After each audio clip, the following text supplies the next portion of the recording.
Welcome to LC Screen Talk. My name is Larry, and this is my ranking for every new release I saw in the month of September. So this is the latest in my monthly ranking series in which I rank every new release in theaters that I saw throughout each and every month. And now we have arrived at September 2019. So in all, I saw 9 new releases in the theaters this month, which is a nice reprieve from the crazy August that we had at the movie theater. However, not been feeling great, a little bit sick, and all of that fun jazz. Yay for the changing of the seasons and everyone around me being walking amoebas. But enough of that. This month, I saw 9 new releases in the movie theater, and I'm only including the films I saw throughout the month that were newly released or films that had their opening here in my area in Colorado this month. So there will be one release that was technically August, however, it didn't become available for me to see until September. And overall, this was actually a really good month for movies. There's only a couple here at the bottom of the list that I just outright didn't really like. And then the rest were all either good to great movies. So as we get into this, just remember, this is only my personal ranking. It's my personal opinion, and I'm ranking them based on my experience with each of these films. Inevitably, y'all are going to have different rankings from me, and that's great. I want to hear those rankings, so make sure you leave them respectfully in the comment section down below, and let's talk about September films. So with all of that out of the way, let's go ahead and get into the countdown. Kicking us off at number 9, we have The Goldfinch. Yeah, this definitely goes down as one of the biggest disappointments for me personally the entire year of 2019 so far. I was really looking forward to the Goldfinch, and it turned out to be not only really boring, but also just really shoddily made, really meandering, a script that was all over the place. It didn't know what it wanted to say or how it meant to say it. And some good performances from Ansel Elgort and Nicole Kidman, and the wonderful, beautiful, amazing cinematography from Roger Deakins couldn't make up for what turned out to be a really just hollow feeling film that thought it was a whole lot better than it actually turned out being. So, sorry Ansel Elgort, sorry Ansel's mother, but The Goldfinch was definitely the worst film I saw in September. Coming in at number 9, I have Rambo Last Blood. Oh, 2/3 of this movie I thought were actually really bad. Just not good. Generic slop with a borderline offensive Mexico plot that only becomes more offensive simply due to the fact that it's completely unoriginal. We've seen it over and over and over again, and we've seen it done a whole lot better than it was here, revolving around the cartel and human trafficking. Add into that some generic Taken plot with some sloppy direction, really blech editing, and horrific dialogue, and this movie is pretty bad for a good portion of it. But then that last act comes in like a good saving grace, gives you all the fun, inventive, graphic, over the top, violent, gory action you're hoping for from this movie. And hey, it's a lot of fun. What can I say? But as fun as that last third is, it's really hard for me to overlook how bad the first 2 acts of the movie are. So Rambo ultimately comes up short, is disappointing, and only makes it to number 8. Coming in at number 7 is It Chapter 2. But yes, I'm rocking my new It shirt, y'all. But that didn't help the movie get any further up my list. This film was always facing an uphill battle because I just find the second half of the It story, all the way back to Stephen King, to be highly underwhelming. It falls apart, it gets too crazy, and yet again, Stephen King doesn't know how to stick a landing on what was a really great start and foundation to a story. And that's what these filmmakers were given to work with, and unfortunately, it started to fall flat, it unraveled, and that third act just did not do it for me. However, the cast is all fantastic. Not only do they look the part, but they all act the part and do an amazing job at embodying the kid versions of themselves. Pennywise is amazing in the short amount of screen time he has. Bill Skarsgård just steals every moment that he has on that screen. Beautiful. The transitions are absolutely stunning. The cinematography is gorgeous. But if only the script were able to deviate from the source material enough to make the ending satisfying, even in the slightest, to be able to get out of its own way. It's not scary, honestly, at all, and that really hurts It Chapter 2 as well. And then some real dodgy special effects, and a score that really only shines when it's playing off of the first film score, leave It Chapter 2 with much to be desired. So I still had a good time with it overall. I think it's a vast improvement over the second half of that miniseries. But when you're shackled by less than great source material, unfortunately, I think this is just about as good as you can get. Coming in at number 6, I have Downton Abbey. But being someone who never has seen an episode of the show, I actually had quite a good time with Downton Abbey. The jokes land. I thought Maggie Smith was so savage and so good. And there was a lot of fun to be had between the staff and these royals, the monarchy. It all was just a really kind of fun plot. Of course, the costumes are absolutely stunning in this film. The sets are gorgeous, the cinematography is beautiful, and that score, top notch. What keeps Downton Abbey really from moving up higher on this list for me is the fact that I just don't really have that personal connection with the franchise and with these characters. So maybe there was a bit of disconnect. And in the end, I think there's just too many storylines going on. When you have a series on television, you have a lot of time, and from each episode, you can choose to focus on different characters and different storylines. When you're trying to cram all of those into a film, well, they all don't get the attention and time maybe they deserved. So Downton Abbey was a whole lot of fun, and I actually really enjoyed it, and that's why it leaps up above other films like It Chapter 2 to get to number 6. At number 5, I have Official Secrets. Now, this is a film I didn't get the chance to review here on my channel, and I think technically it came out in August, but it didn't release here until September, and I'm so glad I went and saw this film. What a riveting, true story, not unlike what we're experiencing right here in the United States. A story about exposing the truth even when it's illegal or even when it's confidential, but it's the right thing to do, and it needs to be exposed and it needs to be seen. But it's a really interesting story that I wasn't aware of, and I'm so glad that I've learned about. Keira Knightley is really fantastic in this movie. Ralph Fiennes is also really good. Honestly, our entire cast delivers here with a really solid script that builds the tension and makes you care about the subject, care about what's happening in the world, as well as care about our characters. What keeps Official Secrets from moving up even higher on the list are some technical inconsistencies that really stood out. There's this like cinnamon roll bagel thing at the beginning of the film that they do a big job of pointing out. Like, they draw your eyes straight to it. It becomes part of the script. And then in the next scene, it's just not where she left it. And then in the next scene, it's back to being on there. And it just stood out so much because it's a glaring technical inconsistency that they drew so much attention to in the plot that wasn't needed. Also, I do think that the story slows down in that second act a bit too much, and you start to be like, okay, where are we going with this? We meander and stay in this same area of uncertainty for too long, and it takes a while for the story to kick back in and get moving once again. But overall, I thought Official Secrets was a really effective, interesting, gripping story, and that's why it made it up to number 5. Coming in at number 4, I have Judy.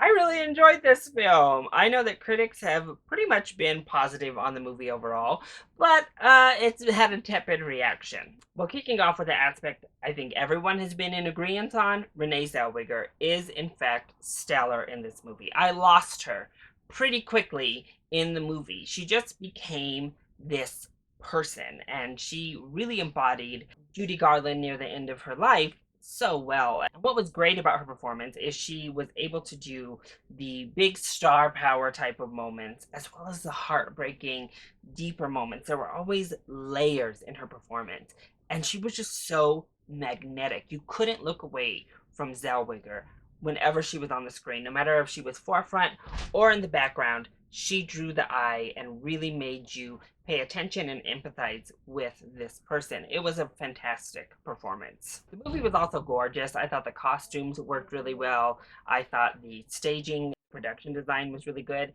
And honestly, I thought the script was really good as well.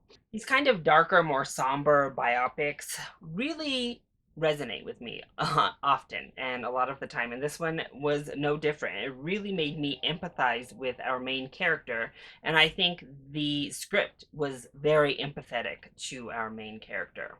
Now, unfortunately, Renee Zellweger's voice and those actual performances, a bit shaky, not up to Judy Garland, no matter what time of life she was in, and that definitely hurt the film. And it doesn't break any ground. It doesn't go outside the box when it comes to telling a biopic. This is pretty standard to what we've seen over the last several years, at least last decade, where we focus in on one portion of an icon's life and flesh it out and tell it. And this is pretty much the same. It takes liberties to get the message across that it's trying to do rather than just kind of stating the facts and letting it happen. But honestly, I thought it was effective in everything it was trying to do, and I really enjoyed watching the film Judy, so came in at number 4. So coming in at number 3, I have Abominable. What a lovely original animated film from DreamWorks. Great year for the animation studio for me personally. Abominable really delivered on everything I had hoped and minimized all of the skeptical aspects I had from watching those trailers. This movie is full of heart. It is so heartfelt and so beautiful in its messaging, not only through the script and fleshing it out through the words, but also just visually. It is mesmerizing, and they do such a wonderful job of bringing the emotion and the heart of the story and literally bringing it to life visually through the medium of animation. That's really an art form to behold within of itself. But our characters are so likable and they're so relatable. All of our human characters are actually given aspects that any adult, child, teen can latch onto and connect to. And I think that's what makes this story work so well. And yes, we've seen this type of story many a time before where the human tries to save the creature, the misunderstood being against the bad government type people. But this one really injected some new mythology to it that worked so well, and new mythology to the Yeti craze that we've seen sweep over animation over the past 5 years or so. The violin segments are so gorgeous. The music is amazing. It's a beautiful story about grief and grieving as well as family. And I just really enjoyed it and thought it was a beautiful little film. In saying that, there are still some of those moments I was scared of heading into the movie. Some low grade humor, some ridiculous moments, and then Sarah Paulson's character, just in general, didn't work for me at all. But overall, I thought this was a beautiful little film, so it's number 3. Now, deciding on these top 2 was a bit of a difficult task because I actually really loved them both. But coming in at the runner-up position is Ad Astra. Yes, I fall in the camp that absolutely loved Ad Astra. Now, the aspect I think all of us have been able to agree on is that it is beautifully stunning. Any space film, you want to be beautiful. You want to present space as just this gorgeous thing. And this film certainly does that. But what really impressed me was the fact that not only was it all gorgeous, we were able to be introduced to new visuals that we haven't seen in the millions of space movies that have come out over the past couple of years. But what really moves Ad Astra up the charts for me is the interpersonal story. Brad Pitt's personal journey and his personal self-discovery, the story of parental bonds, the story of feeling and coming to terms with mankind's purpose and just humankind in general. All of that messaging is in here, and it's all given adequate development. It's all given really good time to grow with great dialogue and maybe a career best performance from Brad Pitt that delves so deep. It's honestly a masterclass in subtle acting. He is so good in this movie. Honestly, you go in expecting maybe a big space epic, but that space epic is only a vehicle for a much smaller interpersonal story that really rung true and connected with me. And that's why I loved Ad Astra to the point I did. And I think your enjoyment of the film is going to come down to how heavily that personal story and the focus of the film within Brad Pitt's character connects with you. Plus, I think I didn't take the story beats and the narrative quite as literally, and that helped me as well. Because there's some random stuff. When we get into the action segments, particularly, I honestly could have done without them. I know that we needed something to break up the film because it is a very slow burn, and they wanted to kind of pump things up. But these big action, like rover chases and non-human beings out there, really feel random and left me really questioning if they were real or if they were a metaphor created by Brad Pitt's character. I'm not completely sure still, and that definitely does leave something to be desired exiting the film. But overall, I thought it was a really smart, intelligent film that was beautifully executed, and I loved it. So Ad Astra comes in at number 2. So leading the pack in September, my number 1 top spot is Hustlers. Honestly, I couldn't put any other film above Hustlers this month. I loved this movie. For me, it perfectly balanced everything I wanted out of the movie and then some. You go into this film wanting like a sleek, slinky, sexy, fun stripper movie, and you get that. Especially in the first half of this movie, you get all of those aspects, and it is a blast. But it has some tricks up its sleeve, and it's so much more than just a fun, good time stripper movie. It has a lot to say about inequality in the United States, and honestly, it focuses around the 2008 housing crisis and economic crash of the United States. And it does it so well in such an effective way. And I thought it expertly balanced those two aspects really well to blend together and make a great movie. The performances in here are fantastic. Jennifer Lopez has been getting all the praise, and that's because she commands that screen. No matter who else is on it, no matter what's happening on the screen, she is the center. She is what pulls you in. She's just so captivating. It is amazing to watch. And then Constance Wu delivers an amazing performance despite this terrible wig they put on her head. But all of our girls are fantastic. They feel real, they feel authentic without delving too far into stereotypes of these hood rat stripper people. No, that's out the window, and they deliver real performances. It really balances this gray area for these women, for everyone, of that gray area between good and bad, and what you're doing and how you're doing it. Where does that put you in the scale? Is it for good reasons? Is it for bad reasons? What's going on? All of that's really fleshed out very well, and I love a story that isn't just cut and dry black and white. It makes you think and wonder how you really feel about it all. The soundtrack is fire, the cinematography is gorgeous, the color palette is amazing, the direction is really strong, the script is rock solid. Overall, I just had a blast with Hustlers, and I had very few problems. And honestly, it's one of the best theater going experiences I've had all year. So that's why Hustlers ranks in at number 1 for the month of September.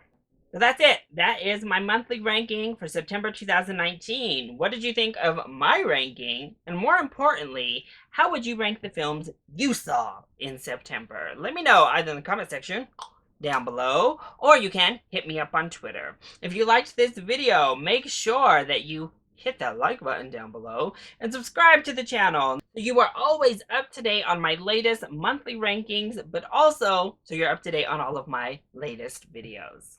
I love you all so much for your continued support. Thank you for watching, and I'll see you next time.